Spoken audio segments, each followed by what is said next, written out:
الله عليه وسلم نه روایت کوي فرمایي عن النبي صلى الله عليه وسلم قال جنتان من فضة آنيتهما وما فيهما وجنتان من ذهب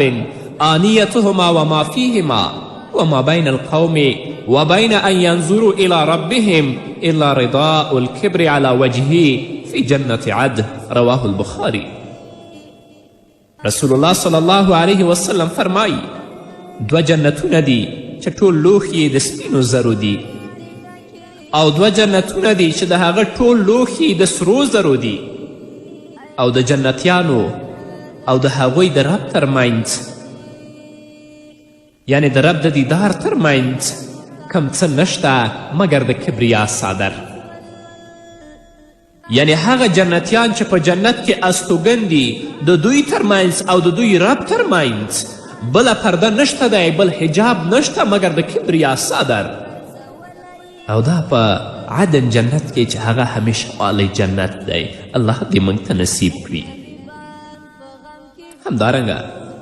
حضرت ابي ذر رضی الله عنه فرمایي قال رسول الله صلی الله علیه وسلم في حديث المعراج ثم ادخلت الجنة فإذا فيها جنابذ اللؤلؤ وإذا ترابها المسك رواه المسلم.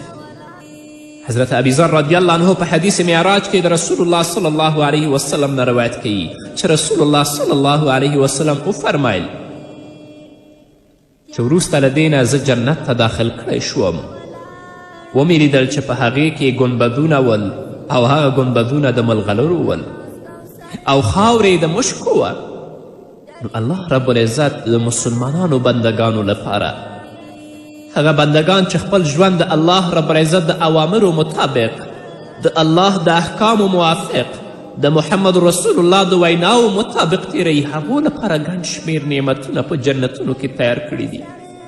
نو الله دې موږ ته توفیق راکړي چې په دنیا کې داسې اعمال وکړو چې الله هم د هغو نعمتونو نه محروم نه کړي. همدارنګه حضرت ابي هریره رضی الله تعالی عنه روایت کوي چې رسول الله صلی الله علیه وسلم وفرمیل ان فی الجنة شجرة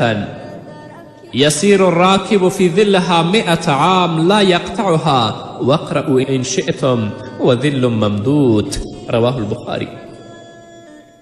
حضرت ابي هریره رضی الله تعالی عنه فرمایي چې محمد رسول الله صلی الله علیه وسلم وفرمیل چې بېشکه په جنت کې یوه اونه ده